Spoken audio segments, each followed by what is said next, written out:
जय हिंद दोस्तों, स्वागत है आपका हमारे YouTube channel Ajay GS research centre पे।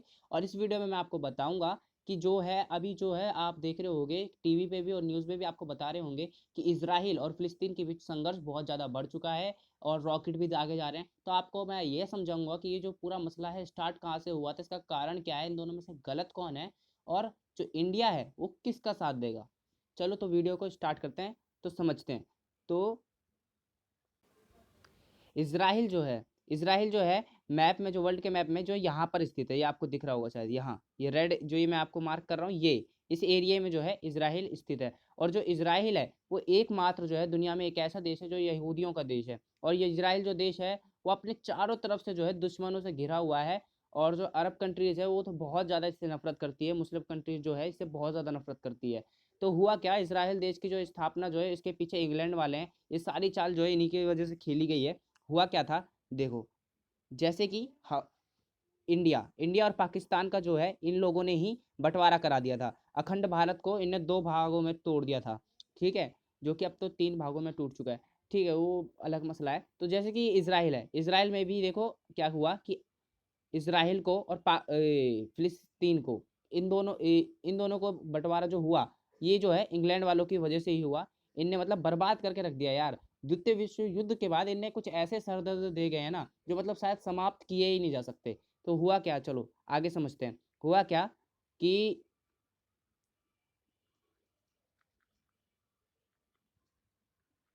हाँ, तो हुआ क्या, इंग्लैंड वालों ने किया क्या ऐसा, तो इंग्लैंड वालों ने किया कि ये जो फिलिस्तीन, देखो एक टाइम पे जो ऐसा था कि यहाँ पर जो ये आपको ग्रीन एरिया दिख रहा है ना, ये पूरा ही फिलिस्तीन है। ये जो पूरा एरिया है ये पूरा फिलिस्तीन है।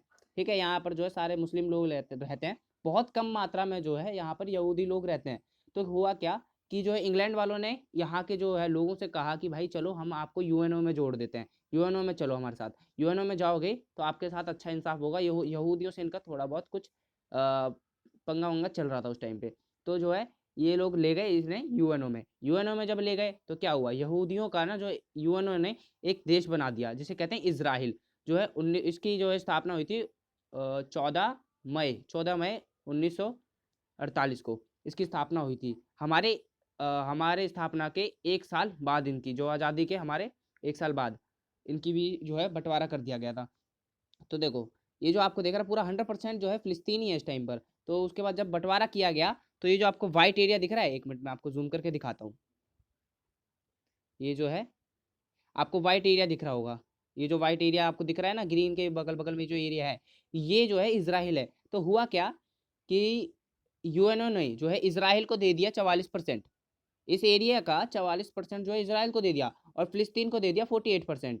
ठीक है, अब बचा 8%, 8% को यूएनओ ने अपने अंडर में ले लिया। अब आपके दिमाग में ये बात आ रही होगी कि इसको अंडर में क्यों लिया, और जो ये अंडर में लिया है ना इस एरिया को, जो है ये मेन जगह इसकी है, ये जो है पूरी जो है जेरूसलम जो है पूरी जगह है। और एक बात और बता दूं, जैसे ही हमारा जो बंटवारा हुआ था उसके तुरंत बाद जो है ये एक युद्ध हो गया था ना, हमने जो है 1947 से 1948 का जो हमने युद्ध झेला था भारत पाकिस्तान का। ठीक है, तो वैसे ही इन्होंने भी जो है 1948 को जो है इनने भी अपना प्रथम युद्ध जो है हो गया, क्योंकि यहाँ के फिलिस्तीन लोगों ने कहा ऐसा नहीं हो सकता, इसराइल जो है नहीं हो सकता, ये तो पूरा हमारा ही देश है। ठीक है, पर अब यूएनए के सामने किसकी चलने वाली है। ठीक है, अब मैं आपको आगे समझाता हूँ हुआ क्या।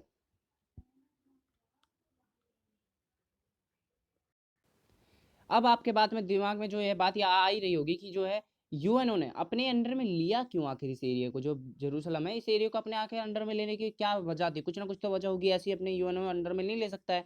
तो हुआ क्या, ये जो जेरूसलम है, ये जो एरिया आपको दिख रहा है ना मैप, और ये जो आपको देखो मैं आपको जूम करके दिखाता हूँ एक मिनट। ठीक है, ये जो है, ये जो आपको दिख रहा है ना, ये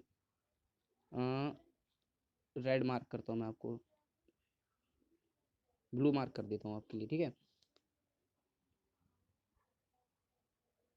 ये जो आपको एरिया दिख रहा है ये वाला, ये जो वाइट वाइट दिख रहा है ना ये एरिया आपको, ये पूरा ही जो है इसराइल है। ठीक है, ये वाला एरिया इसराइल है। और जो ये आपको थोड़ा दिख रहा है ना, थोड़ा सा डार्क कलर है इससे, ये जो ब्लू मार्क मार रहा हूँ इस पे, जो रेड के बगल में, ये जो रेड एरिया यही जेरूसलम है। और जो ये एरिया दिख रहा है आपको, ये है इस टाइम पे अभी जो वर्तमान में है, इस टाइम पे जो है फिलिस्तीन है। और ये जो आपको हल्का सा कोने में ये भी दिख रहा होगा, बिंदु मारा मैंने, ये भी फिलिस्तीन है। तो आपको मैं आप समझाता हूँ। ठीक है, देखो, ये जो एरिया है ना, ये तीन धर्मों का एक पवित्र स्थान है। पहला ईसाइयों का और दूसरा मुस्लिम का, ठीक है।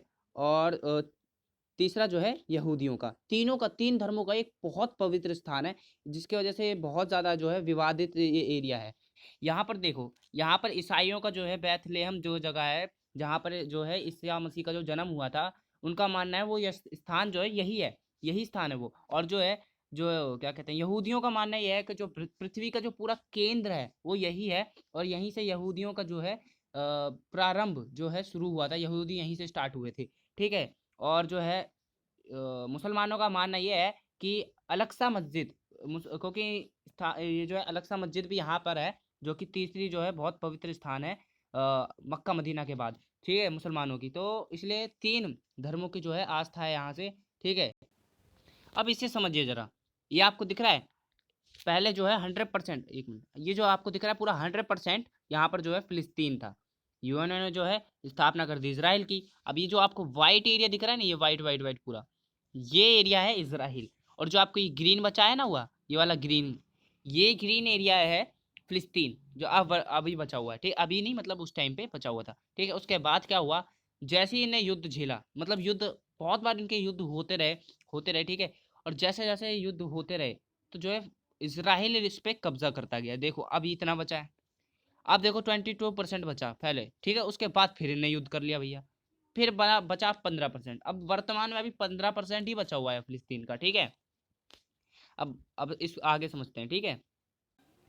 और जो है इज़राइल ने जो है अपने-अपने कानून बना रखे हैं। उसने कह रखा है फ़िलिस्तीन के जो लोग हैं वहाँ पर जो आर्मी नहीं रख सकते हैं, वहाँ के जो नेवी नहीं हो सकती है, वहाँ के हथियार नहीं रख सकते हैं, वहाँ की सेना ही नहीं हो सकती कुछ भी, ठीक है, डिफेंस के लिए कुछ नहीं है। तो वहाँ के जो लोग हैं, वो क्या करते हैं, वो बस छोटे-मोटे रॉकेट दाग सकते हैं या फिर पत्थर लाठी, इतना ही है उनके पास। पर अगर जो इज़राइल है, उसके पास तो बहुत आधुनिक हो चुका है, आप भी जानते होंगे इस बात को, ठीक है।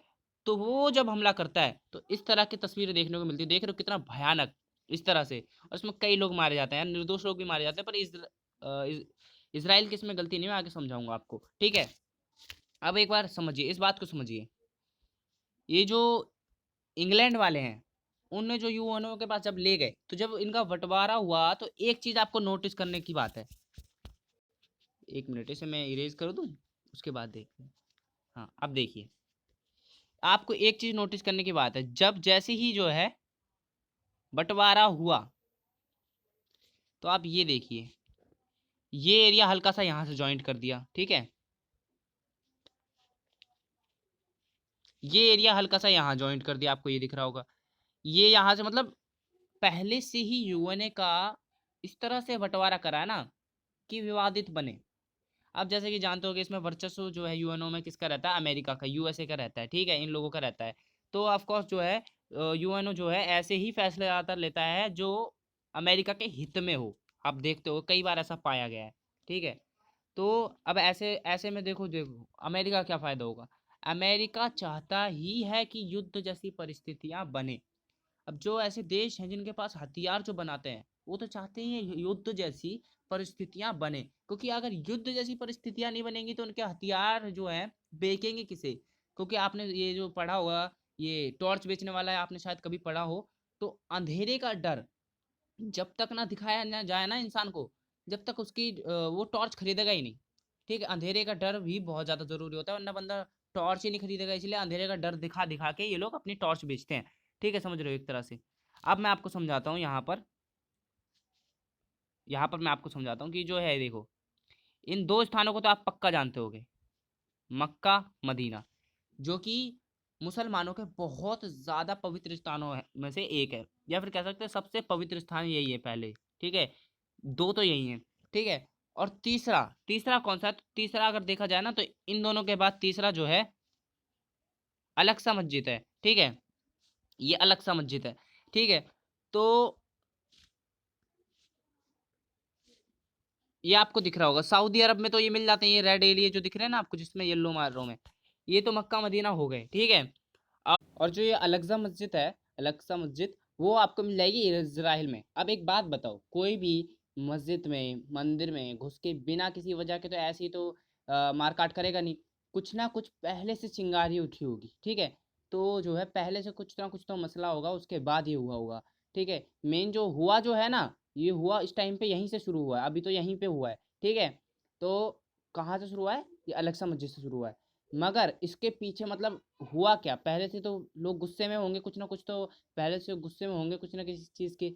तो वो गुस्से में थे, वो जो गुस्से में थे ना, उसका कारण है ये शाहजरा। ये जो आपको एरिया दिख रहा है, ये ये येलो वाला एरिया, जो ये रेड वाला एरिया है ना, ये वाला, ये जो एरिया दिख रहा है आपको येलो सा है जो अभी, ये है शाहजरा। अब बताओ, जो यूएनओ है वो 8% जो है, जो 8% जो इसका एरिया है, जब बंटवारा हुआ था तो जेरूसलम का जो है ये जेरूसलम 8% जो था वो तो यूएनओ के कंट्रोल में आ गया था। ठीक है, तो वहीं के पास में जो है ये एरिया है, जो साजरा है। अब ये एरिया जो है, अब यहाँ की हिस्ट्री क्या है, यहाँ पर जो है इंग्लैंड वाले बंटवारे से पहले, इसराइल और जो है फिलिस्तीन का जब ये बंटवारा हुआ उससे पहले क्या हुआ था, यहाँ के जो यहूदी लोग थे ना, ये फिलिस्तीन में जब वो रहते थे, तो इंग्लैंड वालों ने उनसे कहा कि हम तुम्हें ये शाहजरा में जो है बसा देंगे। तो अब क्या करा, ये यहूदी लोगों ने यहाँ पर जितने भी मतलब ज़मीन थी बहुत ज़्यादा मात्रा में खरीदना शुरू कर दी, और बहुत महंगे दामों पे खरीदनी पड़ी। और जो ये इन्होंने जो है अरब के लोगों से जो, और अरब के लोग जो चिल्ला रहे हैं ना, इनका चिल्लाना जायज़ नहीं है, क्योंकि देखो अब इन लोगों ने ही इन यहूदी लोगों को बेचा था। ठीक है, उस टाइम तो इन्होंने नहीं देखा, बहुत महंगे दामों पे इन्हें बेच दिया और इन्हें खरीद भी लिया, क्योंकि इनकी मजबूरी थी। इन्हें सोचा कि कोई बात नहीं, हमें यहाँ पे बसाया जा रहा है तो हम ले लेंगे। ठीक है, उसके बाद क्या हुआ कि अब वो देखो, अब वो कहते हैं कि ये अब तो यूएनए का कंट्रोल में आ गया है वो एरिया। तो अब जो यहूदी के जो यहाँ पे जो इसराइल है, इसराइल की जो सुप्रीम कोर्ट है, उसने तो ऑर्डर दे दिया कि जो ये साजरा है ना, यहाँ पे जितने भी फिलिस्तीन लोगों के मकान हैं, ठीक है, क्योंकि 150 साल करीबन पहले इन्होंने खरीदा था, तो उन्होंने तो डायरेक्ट बोल दिया कि अब ये इन्हें तोड़ ताड़ शुरू कर दो, अब इन्हें तोड़ो, मकानों को इनको तोड़ दो, क्योंकि ये हमारा एरिया है, हमने खरीदा था 150 साल पहले, वो भी अरब लोगों से, वो भी इतने महंगे दामों पे। अब उम, बात यहीं से उठी है कि अब वो कह रहे हैं कि भैया एक बात बताओ, तुम इतना पुराना मसला क्यों उठा रहे हो? इस तरह से तो बहुत जो लोग हैं बेघर हो जाएँगे, बहुत लोग बेघर होंगे। तो अब एक बात समझिए, ठीक है? अब इससे समझिए कि जो लोग ना इज़राइल का जो है विरोध कर रहे हैं कि भाई तुम इतना पुराना मसला क्यों उठा रहे हो, और वैसे भी तुमने अगर खरीदी भी थी तो छोड़ो अब, तो ठीक है। वो तुर्की को नहीं देखते हैं, वो तुर्की को नहीं देखते, क्योंकि तुर्की के एक राजा थे, सुल्तान मोहम्मद अल फतेह, ये रहे इनकी तस्वीर। ठीक है, इन्होंने क्या करा, ये जो ये एक जो है चर्च था, इसने क्या करा भाई, इसे जो है खरीद कर एक मस्जिद में बदल दिया। अब मस्जिद में बदल दिया, तो अब 400 साल पहले की बात है ये। तो अब जो है, जब द्वितीय विश्व युद्ध समाप्त हुआ, तो इंग्लैंड वालों ने, अंग्रेजों ने मतलब क्या किया कि इसे कहा कि नहीं भैया, ये बहुत विवादित हो जाएगा, इसे चर्च भी नहीं बनाएंगे और मस्जिद भी नहीं बनाएंगे, इसे म्यूजियम बना दो। मगर यहाँ की जो तुर्की के जो पीएम थे, उनने कहा नहीं भैया, ऐसे कैसे चलेगा, ऐसे तो नहीं चलेगा, हमें तो भैया, हमने तो खरीदा है, हमारी जगह है, हम तो जो चाहे बनाएंगे, इसे मस्जिद ही बनाएंगे तो मस्जिद ही है अब ये। अब देखो, तो भैया वही मसला तो यहाँ पर है, सेम देखो, वो लोग तुर्की का विरोध नहीं करते हैं, मगर इसराइल का जरूर करते हैं। तो भैया इसराइल वालों ने भी तो खरीदी थी ये जगह, वही तो सेम बात वहां पर भी हो गई ना, बिल्कुल सेम बात हो गई वहां पर भी और यहाँ पर भी। ठीक है, तो बस अब देखो सेम कॉन्सेप्ट कॉन्सेप्ट तो यहाँ पर भी है। ठीक है, तो अब क्या हुआ, फ्राइडे को जब रमजान का महीना था, तो क्या हुआ, यहाँ पर लोग जो है नमाज पढ़ने के लिए मस्जिद में यहाँ पर इकट्ठे हुए इसराइल में।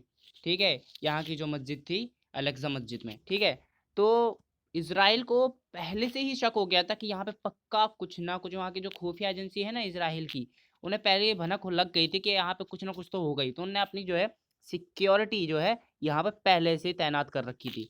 अब देखो भारी मात्रा में यहाँ लोग इकट्ठे हुए। ठीक है, अब क्या हुआ, यहाँ पर जो है, यहाँ की सिक्योरिटी से जो है कुछ झड़प हो गई इनकी। अब इन लोगों ने क्या करा, आपको ये पत्थर दिख रहे होंगे, नोटिस करना है इस वाली फोटो में, आपको बहुत पत्थर दिख रहे होंगे, इनने डायरेक्ट पत्थर मारना स्टार्ट कर दिया। अब भैया आप इन्हें देखो, इन्हें देखो, सिक्योरिटी वालों को, ये तो पहले से ही तैनात होके आए थे, इन्हें तो पता ही था, तो इन्हें देखो पूरे पैक हो रखे हैं, सिक्योरिटी पूरी है इनकी, और पहले इन पे तो गन्स है, बम है, सब कुछ इन पे। अब इनने क्या करा, डायरेक्ट ग्रेनाइड फेंकना शुरू करा, भैया मारो इन्हें, क्योंकि ये बहुत ज्यादा बड़े मात्रा में थे, इजराइल की जो सिक्योरिटी है उन्होंने डायरेक्ट मारना काटना शुरू कर दिया। और जो है ये देखो, अब एक बात बताओ, आप लाठी पत्थर के द्वारा बंदूकों से कैसे जीतोगे यार, कैसे जीतोगे आप? तो ये देखो, ये हाल हुआ यहाँ की जनता का, ठीक है। सिक्योरिटी ने तब भी, ठीक है, सिक्योरिटी ने इनके मतलब ढंग से ही सीन कर दिया अब इनका। अब जब ये घटना हुई तो उसके बाद जो इजराइल के पीएम हैं उनके ऊपर बहुत ज्यादा इंटरनेशनल दबाव बनने लगा इस घटना के कारण। और यूएनए ने भी कहा, अरे भैया तुम हमारे एरिया में क्यों घुस गए, ये तो हमारा एरिया था, हमारे अंडर में था, तुमने यहाँ पर कार्रवाई करी तो करी क्यों? ठीक है। अब इजराइल पे अब दबाव बन रहा है। वैसे तो खास इजराइल पे इसका कोई फर्क पड़ने वाला नहीं है, ठीक है। इजराइल का कोई फर्क पड़ने वाला नहीं है इसका। अब एक चीज नोटिस करो यार, ठीक है। अब मैं आपको बहुत इंपॉर्टेंट चीज बता रहा हूँ, इस पे जरा नोटिस करना, ठीक है। पहले तो ये था, देखो पूरा फिलिस्तीन था, उसके बाद बंटवारा हुआ, ठीक है, 44% जो है इसका हुआ, ठीक है, फिर 22% बचा ये, फिर उसके बाद 15% बचा। अब जो 15% वर्तमान में अभी इस टाइम पे जो है ना, अब एक चीज नोटिस करो इसकी, कि ये देखो, अब आपको मैं बताऊं कि जो ये इजराइल है ना, इजराइल, उसका तो एक ही नारा है कि देखो वो एक ही चीज अपनाता है, वो पहले इन्हें भड़काता है, उसके बाद वो चाहता है कि लड़ने आए, कि डायरेक्ट मारने नहीं जा सकता, उस पर बहुत विवाद होगा, तो ये पहले भड़काता है, और जब ये लोग कार्रवाई करते हैं फिलिस्तीन वालों पे, बम वम तो कुछ है नहीं, ठीक है, तो वो तो पत्थर लाठी या फिर छोटे छोटे रॉकेट जो होते हैं उनसे हमला करते हैं। इसराइल को मिल जाता है मौका, वो डायरेक्ट कहता है कि भाई मुझे तो अपनी सिक्योरिटी करने का हक है, और डायरेक्ट इन पे कब्जा कर लेता है, ठीक है। और ये इन ससुरों को अभी तक ये बात ही समझ नहीं आ रही, अभी तक पल्ले ही नहीं पड़ रही है इनके ये बात, कि इसराइल खेल क्या खेल रहा है, ठीक है। अब आपको देखो, पहले कितना बड़ा था, अब देखो कितना छोटा बचा है, 15% बचा है अब देखो फिलिस्तीन। अब इसके दो राज्य हैं, ठीक है। एक एक तो वेस्ट बैंक, ठीक है, दूसरा है गाजा। वेस्ट बैंक के लोग बहुत ठीक ठाक है, मतलब यहाँ पे प्रोटेस्ट भी होता है तो लोकतांत्रिक तरीके से होता है, डेमोक्रेटिक तरीके से होता है, ठीक है, तो यहाँ पर तो कुछ नहीं है। और यहीं पे है जामा मस्जिद भी यहाँ पर ही है, ठीक है। जामा मस्जिद, सॉरी सॉरी, जामा मस्जिद नहीं, एलेक्सा मस्जिद, एलेक्सा मस्जिद जो है वो भी यहाँ पर है, देखो मैं जूम करके दिखाता हूँ, एक मिनट, जूम करके दिखाता हूँ मैं आपको। एलेक्सा मस्जिद भी यहाँ पर है, ठीक है। जो मुद्दे मुद्दे के जो एरिया है ना सारे, वो है वेस्ट बैंक की तरफ, ठीक है, यहाँ पर,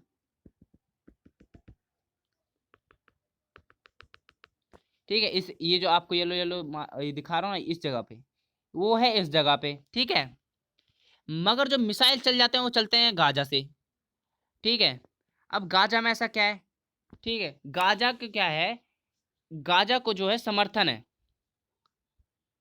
ईरान का जो है समर्थन है गाजा के ऊपर, ठीक है।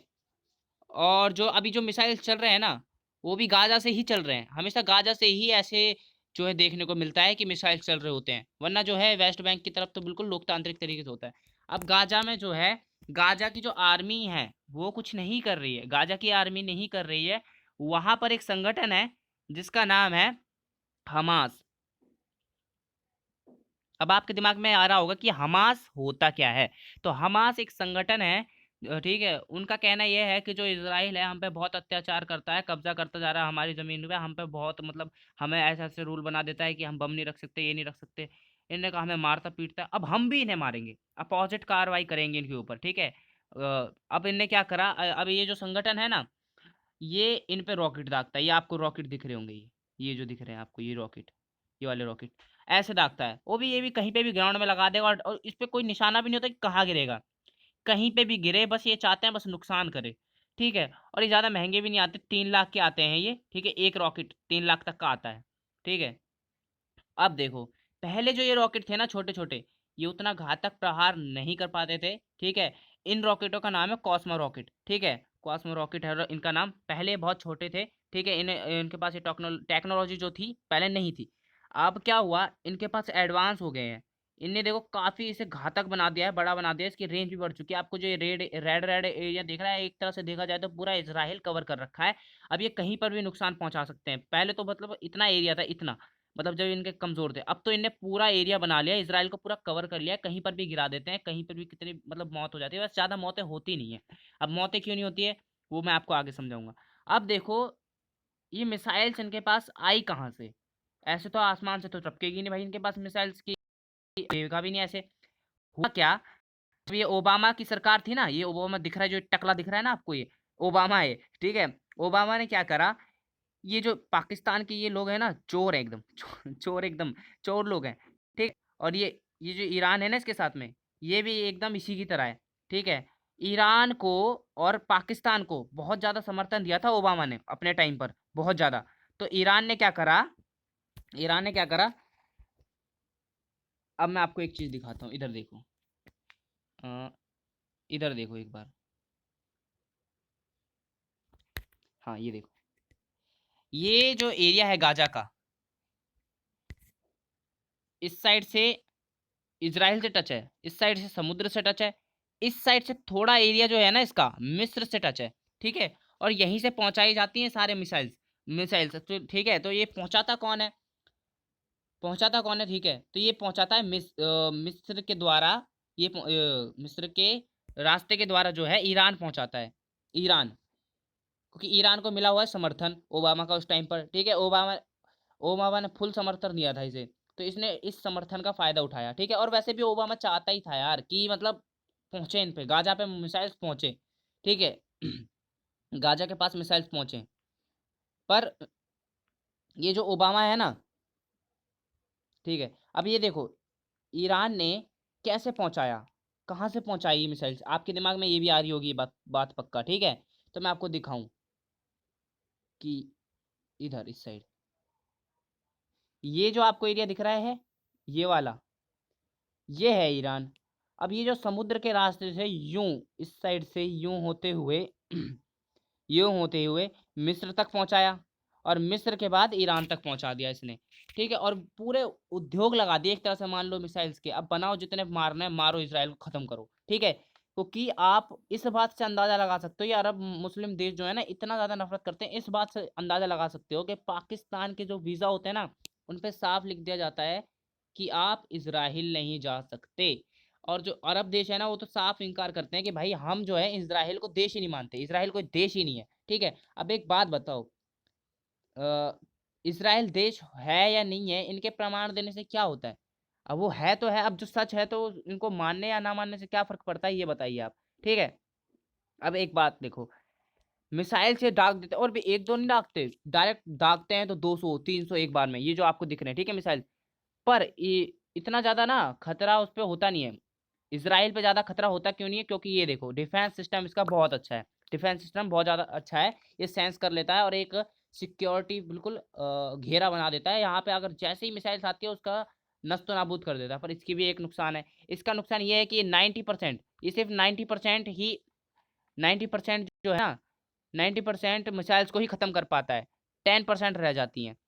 तो अब इस बात को ना इसने भी भांप लिया है, इसने जो है भांप लिया है, क्या नाम है ये, हमास, हमास जो संगठन है इसने भांप लिया है। अब इसको पता लग गया है कि कितनी मिसाइल छोड़ूंगा तो ये हम कितना ज्यादा को ये टारगेट कर लेगा ये जो है डिफेंस सिस्टम, और कितने बच जाएंगे।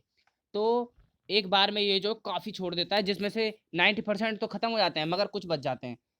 तो ये देखो इस तरह से ये काम करता है, ये जो आपको घेरा दिख रहा है इस तरह से घेरा बना के रखता है, ठीक है। और ये जो है तीनों किसी किसी भी मौसम में काम करता है, ये देखो इस तरह से जो आपको लाइट लाइट दिख रही है, ये डिफेंस सिस्टम जा रहा है खत्म करने के लिए उन मिसाइल के लिए, ठीक है। मिसाइल्स जो है ना उनको खत्म करने के लिए जा रहा है। अब ये मिसाइल्स काम किस तरह से करती हैं, कई लोग सोचते होंगे ये जाती है डायरेक्ट इस तरह से, ठीक है, इस तरह से जाती है और डायरेक्ट मारती है, इस तरह से नहीं मारती है भाई, इस तरह से नहीं मारती है, ये बगल में से निकलती है। और जो आपको ये रेड एरिया दिख रहा है ना ये वाला, ये जो है ब्लास्ट हो जाती है बगल में जाके, तो मिसाइल्स भी खत्म हो जाती है जो बगल में होती है, उसके साइड में रॉकेट जो होता है ना वो समाप्त मतलब खत्म हो जाता है, ठीक है। इस तरह से खत्म करती है। तो ये देखो इनके रॉकेट से ज्यादा नुकसान जो है इसराइल ने झेलता है, देखो घर में गिर जाते हैं कई बार, तो एक दो लोगों की मौत हो जाती है, और कई बार सड़कों पे गिर जाते हैं तो सड़कें टूट जाती हैं। तो अभी जो देखोगे ना आप, अभी जो है 67 जो है इसराइल ने मार दिए, और 7 लोग जो हैं इसने, हमास ने जो है इसराइल के मार दिया। अब एक बात बताओ यार कितने मार दिए ये भी देखो। और देखो, हाँ ये देखो, जब इसराइल हमला करता है ना जवाबी कार्रवाई, तो कुछ इस तरह की तस्वीरें आती हैं सामने, अब देख रहे हो, कंपेयर कर रहे हो, देखो या ऐसी तस्वीर है और ये तस्वीर है मतलब।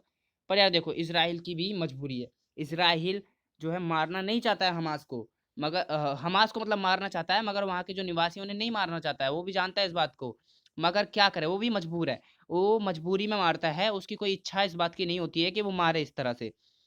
वो क्या करता है, वो तो अब देखो, वो एक तो वैसे भी जो एरिया है उसका, गाजा का जो एरिया है वैसे ही छोटा है, तो वहाँ पर जो है सीमा के पास में ही घर बने रहते हैं इस तरह के।